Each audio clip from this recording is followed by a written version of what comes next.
Hola chicos y chicas, espero que se encuentren muy bien. Vamos a adentrarnos el día de hoy a lo que es historia de México, pero para poder comprender la historia de México a partir de estos videos, tenemos que entender primero cómo funciona la historia, qué es la historia y dónde se origina el concepto de historia. Primero, vamos a hablar de estos dos términos, perdón, prehistoria e historia. ¿Qué es la prehistoria? ¿Qué es la historia? Bueno, lo que se conoce como prehistoria es todo aquello que es antes de la escritura del hombre. Y lo que se conoce como historia es todo aquello a partir de la escritura del hombre. ¿Por qué antes y por qué después? Bueno, sencillo. Al haber una escritura como tal, hay una manifestación de lo que está ocurriendo. Es decir, se está plasmando cada una de las vivencias y cada uno de los acontecimientos más importantes de la historia de un hombre. Eh, Obviamente, lo que se conoce como prehistoria, pues no tiene un registro como tal. Más bien se ha determinado algunos hechos de manera hipotética a partir de vestigios, a partir de manifestaciones que se han encontrado como huesos, como vestigios, como piedras, etcétera, etcétera.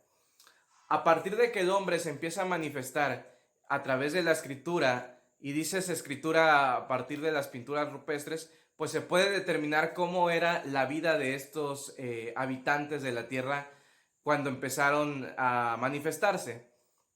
Ahora, el término de historia como tal, y a quien se le considera como padre de la historia, es al filósofo griego Heródoto, el cual se le considera padre de la historia porque empezó con esta escritura de vivencias, con este término de historia como tal. La historia en general siempre se ha investigado, siempre se ha buscado conocer el pasado del hombre. Sin embargo, la historia como tal tiene varias variantes.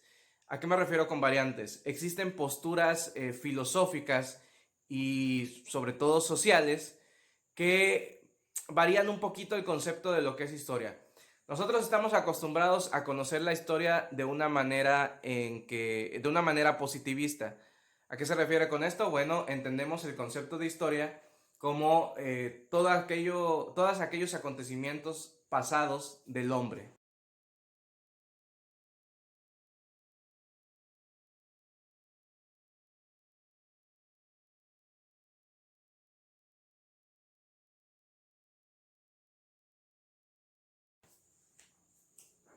Ahora bien, analizaremos dos conceptos muy importantes de la historia. Primero, la historia hay que entender que se define por varias posturas ideológicas. ¿A qué me refiero con esto? Se puede hablar de un término de historia positivista, se puede hablar sobre todo también de el concepto de historia a partir de la escuela de los anales, que es la historia moderna, por así decirlo. Entonces, vamos a analizar estos dos conceptos. Primero, dentro de la historia positivista, la cual el positivismo como tal está fundado por Augusto Comte en Francia a partir del siglo XVIII y XIX, pues podemos ver que el término de historia es el estudio de los acontecimientos pasados de la humanidad. Sin tanta complejidad, lo podemos determinar de esta manera. El estudio de todo acontecimiento pasado que ha llevado un impacto en la humanidad. Generalmente este tipo de historia tiene mucho tinte político, mucho tinte de personajes, mucho tinte de acontecimientos sociales que determinaron la historia de la humanidad o del país o de la región. Sin embargo, es una historia muy generalizada. ¿A qué me refiero con esto? Es el estudio de la historia, pero a partir de personas que son muy emblemáticas para la sociedad. Sin embargo, vamos a ver otra postura que surge a partir del siglo XX, que es historia de la escuela de los anales. La escuela de los anales como tal es una corriente filosófica que viene desde Francia por dos precursores, Marc Bloch y Lucien Febvre. Ellos determinan la historia de una manera completamente distinta y totalmente contradictoria al tipo de historia que da el positivismo. La escuela de los anales manifiesta que en lugar de hacer estudios políticos, acontecimientos que determinaron a la sociedad por sus personajes o de manera generalizada, nos tenemos que ir a una historia mucho más regional, una historia mucho más cercana a la sociedad. ¿A qué me refiero con esto? Posiblemente lo que pasó en tal época, pero cerca de tu casa, cerca de tal persona. Entonces, la historia de la escuela de los anales se interesa por los procesos sociales y las estructuras sociales.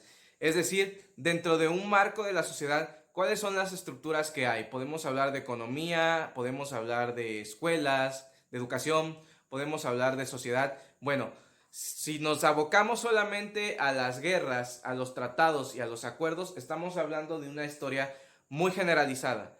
Pero si nos abocamos a lo que está pasando, a lo mejor en 1910, pero en tu municipio o en tu comunidad, pues estamos hablando de un proceso que surge cerca de donde tú estás, es decir, un proceso regional y más aislado. Esos procesos y esa manifestación de historia lo estudia la escuela de los anales.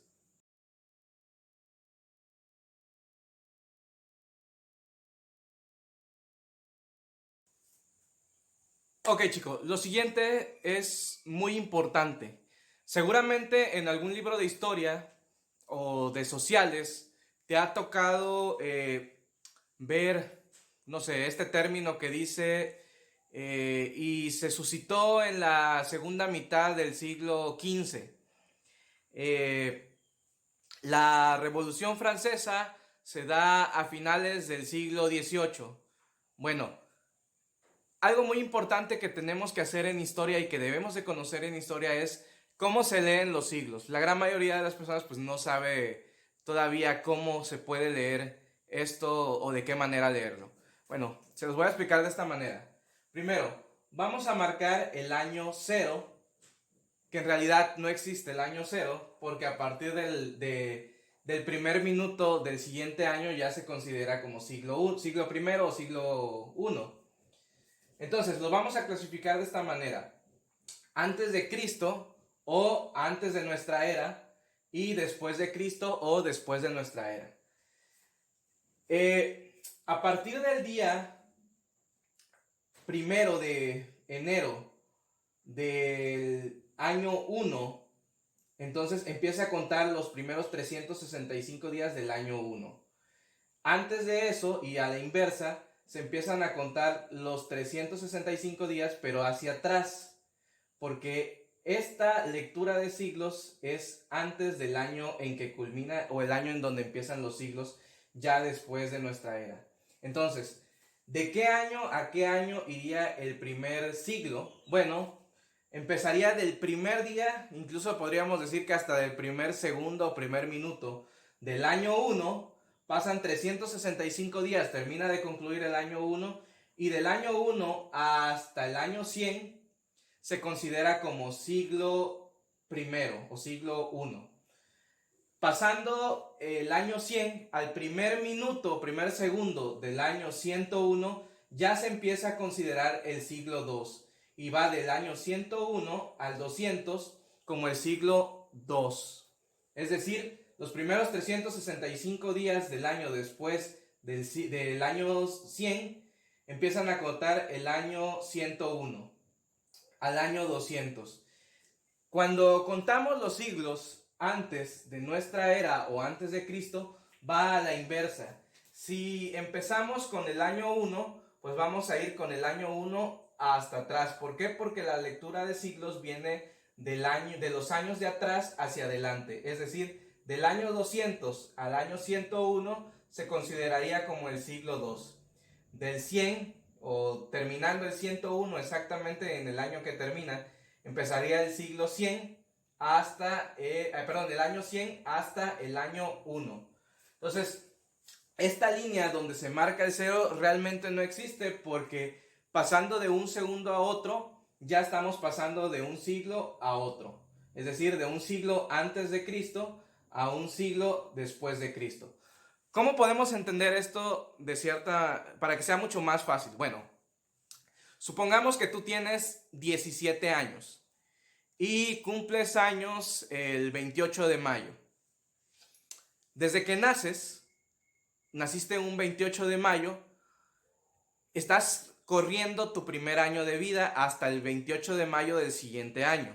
Es decir, empiezas a contar 1, 2, 3, 4, 5, 6, hasta que lleguen a 365 días. Y no es que estás cumpliendo un año, terminaste de cumplir tu primer año de vida. Lo mismo pasa con los siglos. Es decir, si tú cumpliste años el 28 de mayo y estamos a lo mejor a 28 de agosto, pues ya tú tienes, estás cursando los 3 primeros meses del año 18 de vida que ya llevas. Así también funcionan los siglos.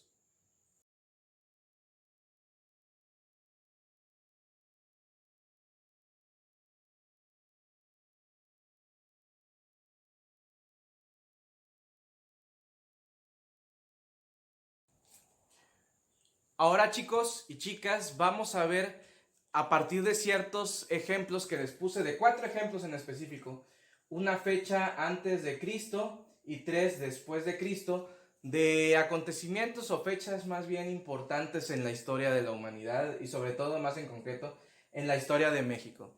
Les voy a dar les doy los ejemplos y les voy a decir de qué año a qué año pertenece el siglo de esta fecha. Bueno, el primero es el año 3000 antes de nuestra era. En este año se empieza el florecimiento de la cultura olmeca y empiezan los primeros vestigios y las primeras manifestaciones de esta cultura. Esta fecha, el 3000 antes de nuestra era, pertenece al siglo 30 antes de Cristo. Y esto se manifiesta de la siguiente manera. Año 30 va del año 3000 al 2901 antes de Cristo. Vamos a ponerlo de esta manera. El año 3000 al 2901 antes de Cristo. ¿Ok? La siguiente fecha importante es 1492. Este año se da el descubrimiento de América. Cristóbal Colón llega a territorio americano. Esta fecha pertenece al siglo XV después de Cristo, el cual va de 1401 a 1500. Dentro de este lapso de tiempo, en esta temporalidad, se encuentra ubicado 1492. Por eso podemos decir que esta fecha se encuentra a finales del siglo XV. La siguiente fecha tiene que ver con un acontecimiento triste para la historia de México, que es el año en que se da la caída de Tenochtitlan, a mano de los españoles, los conquistadores españoles, en 1521. Esta fecha pertenece al siglo XVI después de Cristo, o después de nuestra era, el cual va del año 1501 al año 1600. Ahora, podemos decir que 1521 se encuentra a principios del siglo XVI, ya que solamente han transcurrido 20 años desde que empezó el siglo como tal. Y la última fecha, que es 1910 después de Cristo, es el año en que inicia la Revolución Mexicana y el levantamiento en armas en el país. Bueno, esta fecha es la más reciente y pertenece al siglo XX. El siglo XX, después de Cristo, se ubica en el año 1901 al año 2000. Y así quedan las fechas con los siglos a los que pertenecen. Ahora te preguntarás, ¿en qué siglo estamos actualmente? Bueno, si hablamos que en el 2000 estamos en el siglo XX, a partir del año 2001 estamos en el siglo XXI.